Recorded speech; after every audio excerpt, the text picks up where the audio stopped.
Right Honourable Speaker, Mr. Speaker, I now focus my attention on the state of the Ghanaian economy as at 31st December 2024. Mr. Speaker, hands on heart, we inherited an economy in deep crisis. Mr. Speaker, an economy hard hit with debt and beset by other fiscal challenges, such as large accumulation of MDA arrears, energy sector shortfalls, and financial sector payments. Mr. Speaker, weak commitment control and reckless public spending have reversed the progress made in fiscal consolidation, even under the IMF program that commenced in the year 2023. Mr. Speaker, notwithstanding the gains made under the IMF-supported program that was to achieve through the painful sacrifice of domestic bondholders, external creditors, and taxpayers, the economy remains in distress.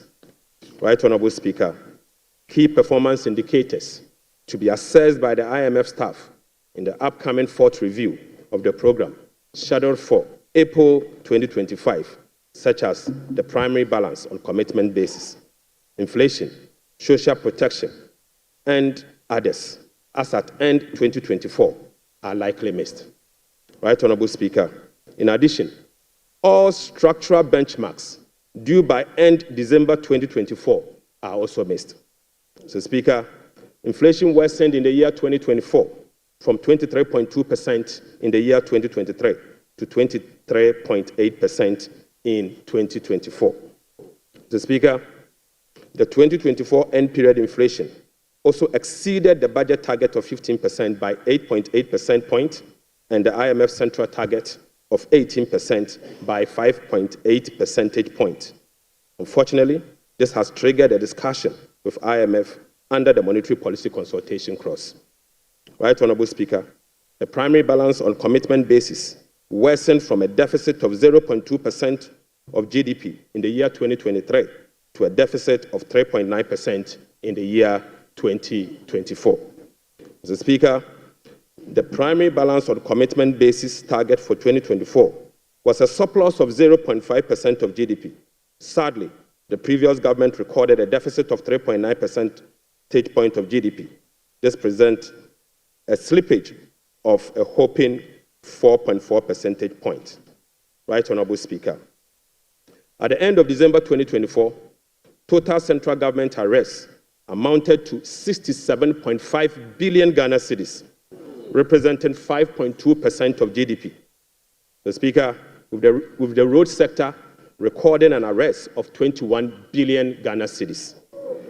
The Speaker, when I assumed office on the 23rd of January 2025, my office was inundated with requests for payment from many contractors and suppliers. To ascertain the total arrears and outstanding payment for all MDAs, the Ministry of Finance decided to formally request all MDAs on the 28th of January 2028 to submit information on all arrears and outstanding claims for validation. Subsequently, Mr. Speaker, the Ministry of Finance held a special hearing with the MDAs to validate the arrears that were submitted for payment. The response from the MDAs and the validation revealed that a staggering amount of 67.5 billion Ghana cedis is owed to government contractors and suppliers.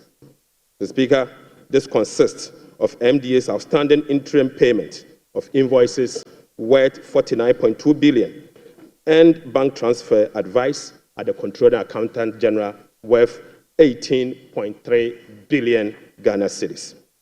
Mr. Speaker, this 67 billion excludes 1.73 billion US dollars owed to independent power producers. This 67 billion also excludes 68 billion Ghana cedis owned by Electricity Company of Ghana to contractors. Mr. Speaker, this 67 billion US dollars also exclude the 32 billion owned by the Ghana Cocoa Board to contractors. And Mr. Speaker, this 67.5 billion also excludes the 5.75 billion owned by the Ghana Road Fund to various contractors. Right Honorable Speaker, the Bank of Ghana is also seeking an amount of 53 billion Ghana cedis as bailout to be able to address their negative equity challenge that they face. Mr. Speaker, as part of the measures to address these mounting accumulated arrears, we have commissioned an audit of these arrears payment and guarantee value for money before a penny will be paid. Mr. Speaker, before a penny will be paid, we'll commit to do that arrears. Right Honorable Speaker, in addition to the 67.5 billion cedis in arrears, the validation process also revealed that MDAs have awarded contract to the tune of a minimum 194 billion Ghana cedis. Mr. Speaker, this amount represents 16.5% of GDP as at the end of 2024, with the road sector again alone accounting for 100 billion Ghana cedis. Mr. Speaker, most of these contractors and most of these contracts were awarded without commencement certificate and authorization. Mr. Speaker, this is in blatant violation of the Public Financial Management Act 921. Right Honorable Speaker, let me now update you on our debt service obligations. Mr. Speaker, apart from the huge arrears and commitment, our fiscal situation is further complicated by huge bullet debt service and constrained fiscal financing options. Currently, Mr. Speaker, the government option to finance the budget is limited to only Treasury bill market following the debt restructuring program. Moreover, the forthcoming debt service of both domestic and Eurobond debt obligation will have profound implications for fiscal sustainability and balance of payment. Right Honorable Speaker, domestic debt service alone, programmed for the next 4 years, is 150.3 billion Ghana cedis. So, Speaker, simply put, the interest and principal payment that will be due for payment beginning now for the next 4 years is 150.3 billion Ghana cedis. This represents 11.6% of GDP in domestic debt service obligation alone. The Speaker, of this 150 billion Ghana cedis, 73.3% of this 150 billion Ghana cedis is due for payment in the year 2027 and 2028. Right Honorable Speaker, 2027 alone, the domestic debt service that will be falling due will be 57.6 billion, and 2028 will be made to call upon to pay 52.5 billion Ghana cedis. So, Speaker, the debt service obligation of 2027 and 2028 are major harms. These harms are cancerous and pose significant risks to the economy of Ghana. But, Mr. Speaker, touch wood, we shall fix it. We shall fix it. Mr. Speaker, our debt service obligation of this financial year is equally burdensome with significant harms. February, we were called upon to pay 9.9 billion. July, we'll be paying 6.2 billion. And August, we'll be paying 10.1 billion, all this year. Right Honorable Speaker, the fiscal challenges are further compounded by the significant short-term Treasury bill that we also inherited. So, Speaker, these obligations, totaling about 111.1 billion Ghana cedis, requires rollover week in, week out, placing additional pressure on cash flows and liquidity requirements. Mr. Speaker, beyond the domestic maturities, Ghana faces significant external debt service obligations for the next 4 years. The next 4 years will be made to call upon to pay $8.7 billion US dollars, representing 10.9% of GDP, with heavy concentration again in the year 2027 and 2028. Again, Mr. Speaker, 55% of this external debt service will be due in the year 2027 and 2028. Right Honorable Speaker, in the year 2027, we'll be made to pay $2.5 billion US dollars, and 2028, we'll have to again pay $2.4 billion US dollars.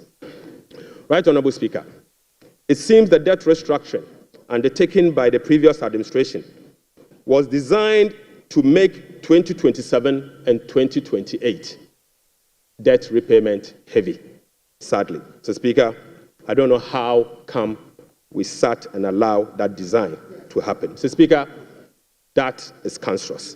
But I can assure you, we will fix it. Mr. Speaker, in spite of all this upcoming domestic and external debt service obligation, no buffers were built to cushion this unprecedented debt service burden. Mr. Speaker, as of 7 January 2025, the debt service reserve account, the sinking fund in dollar, has a balance of $64,000 US. Mr. Speaker, when we were leaving office, we left behind $319 million US in that same account. Mr. Speaker, the debt service reserve CD account had an amount of 143 million Ghana cedis. Right, Honorable Speaker, when we were leaving office, the balance was 430 million Ghana cedis. So, Speaker, I now move you to stalled project. So, Speaker, due to the bilateral creditors' debt restructuring that is ongoing and the taken by previous administration, a staggering number of 55 projects have been halted. So, Speaker, this leaves a massive amount of $3 billion US in undisbursed loans and about $300 million in outstanding interim payment certificates, IPCs. Some of these projects include the famous Ifeanyi Kwanta Hospital, the Kejetia Market Phase 2, the Bolgatanga Boko Pomakrom Road, and the Tema Aflawa Road project. Delayed payment and demobilization from site could result in cost overruns of over $1.1 billion US. Right, Honorable Speaker, the IMF-supported program imposed an annual disbursement ceiling of $250 million for all bilateral loans that are being restructured. This constraint means that it will take a minimum of 12 years to complete all of this stalled program. So, Speaker, unfortunately, as a result of the debt restructuring, all this stalled program, working with the IMF will take a minimum of 12 years if we decide to go business as usual. We'll be engaging in the coming days to resolve this challenge. Speaker, I now take you to the famous energy sector fiscal. Mr. Speaker, the increase in energy sector financing shortfall is posing significant risk to the Ghanaian economy.